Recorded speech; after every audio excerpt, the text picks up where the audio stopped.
One of my more obscure convictions is a general distaste or lack of comfort with the very concept of Quebec. I understand what Quebec is, and I understand what makes them distinct from the rest of English-speaking Canada, but I have always thought that their arguments for why the entire Canadian government has to be bilingual to accommodate them were eye-roll inducing.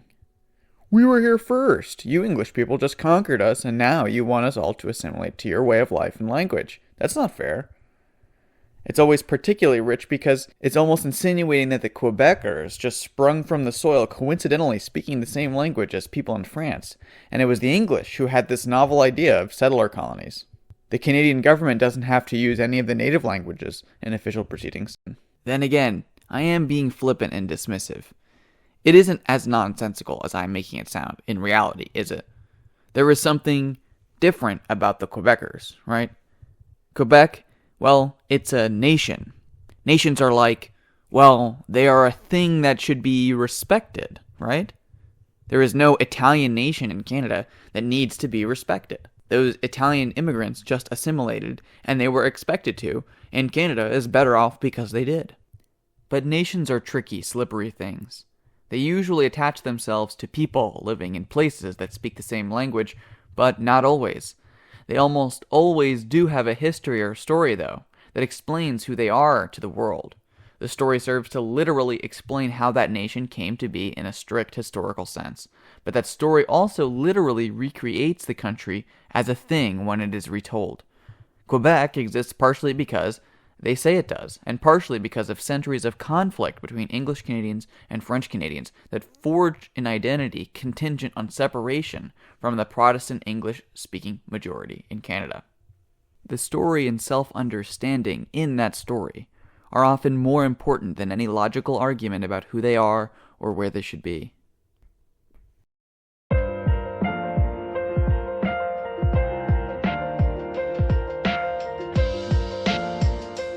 When the eastern seaboard of North America was being settled by Europeans in the 17th century, the English largely began settling in a couple organized clusters.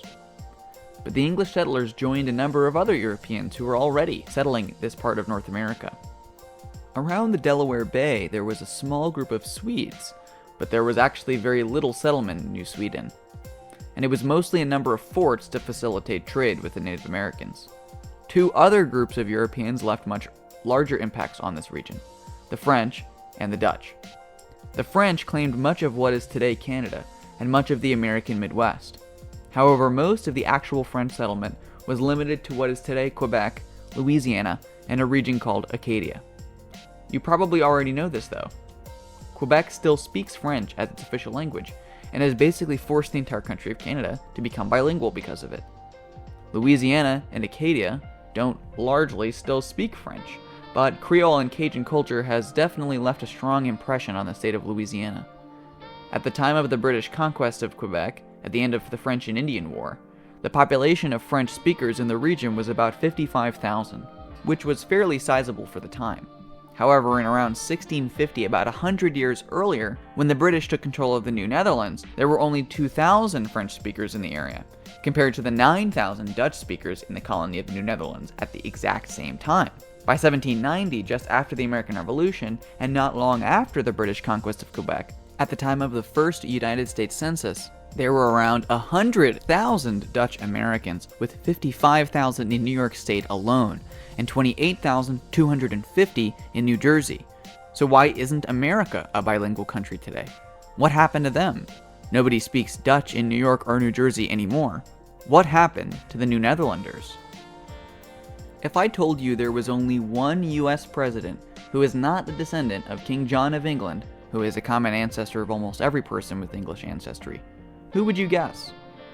Well, it is President Martin Van Buren, of course. Martin Van Buren was our country's 8th president. He was born in a Dutch enclave of New York that even by 1782, the year of his birth, was a majority Dutch-speaking town, and was largely separate from English-speaking American society. However, by his political ascendancy, his Dutch heritage was just a quirky characteristic. One of his nicknames, Old Kinderhook, referred to his Dutch-speaking hometown, rather than something that excluded him from majoritarian society, and he was even able to become president. This isn't because every white Protestant group was instantly considered equal after the drafting of the Constitution. The existence of prejudice and continued segregated communities of German Americans, and the existence of the Know-Nothing Party, which was largely opposed to immigration from Germany and other European countries, demonstrates this.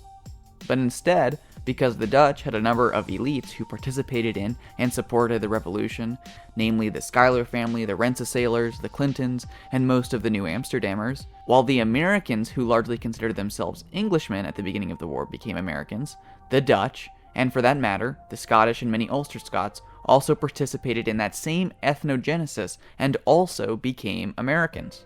Despite all of this, that new ethnicity spoke English, and so all Americans, regardless of whatever their previous association was, now spoke English.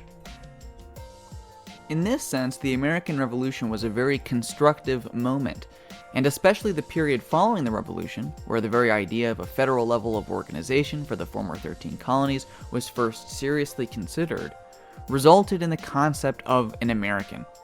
And this label, American, wasn't being used to describe, for instance, the native populations. It was being used now to describe the people who participated in the American rebellion against the British colonies to create their own independent government. Many knew, explicitly even, that Americans were English-speaking Protestants. Even then, many Lutheran immigrants and American Lutherans recall and record that American Protestantism was an explicitly reformed terminology, where Christians sorted themselves into Arminian denominations and Reformed denominations, and that even Lutherans were shocking to the system, and in connection with their Germanic identities, often experienced marginalization from greater society. It wasn't until the American Civil War that many Germanic Americans and Lutherans were brought slowly into the fold of American society, because even still, by the First World War, suspicion and segregation still existed. German-speaking enclaves weren't really largely assimilated until the middle of the 20th century, and some still exist today. The Second World War, in many ways, was also an ethnogenesis event, where many different groups, including Catholics and Jews, who would never have been considered Americans in the same way as other WASPs, as they're called, or white Anglo-Saxon Protestants, came out of the conflict, largely admitted into the broader American cultural consensus. All of the groups that were in the US before these monumental events/wars, the Revolutionary War, the Civil War, World War I, and World War II, were forged into a newer and greater sense of American identity in the aftermath of these events. The unfortunate reality is that this rarely happens intentionally. These ethnogenesis moments are usually marked by overcoming immense conflict together. Quebec and Canada never had this. In both world wars, Quebecers objected to being conscripted to fight for the British crown. Even when they were made to fight, the resentment prevented these moments from becoming common reference points for a shared, celebrated history. This is also why efforts to overcome social division, which emphasize a demonstration and social prostration or humiliation for a past evil, do not heal division, but instead they only inflame these divisions. They re-entrench stories which pit these two groups against each other in the very narrative. Fundamentally, this is why DEI and affirmative action, which have been around longer than you think they have, don't work. Any two groups always relate to each other with suspicion and distinction and in-group preference as long as they remain separate. Without obliteration, they have to come to ignore the distinction to come together. Two ethnic groups only come to see themselves as one through sharing a common point of history, which they both voluntarily choose to celebrate. Two becoming one only happens this way. Both previous groups almost cease to exist and a new thing is born. The only other solution to this kind of tension is dissolution or domination. The Dutch are just such an interesting example of this happening because of how quickly they went from outsiders to insiders as a result of the revolution. Martin van Buren being the only president without any English ancestry is a product of this rapid transition. Usually, however, this transition is slower and results in a shared ancestry. As far as I understand, the only other president who may not be descended from King John is President Eisenhower, who was descended from the Pennsylvania Dutch, who are really Germans. The first president with any German ancestry was Grover Cleveland in 1883, more than 100 years after the Revolution. But of course, most of Cleveland's ancestry was from the British Isles.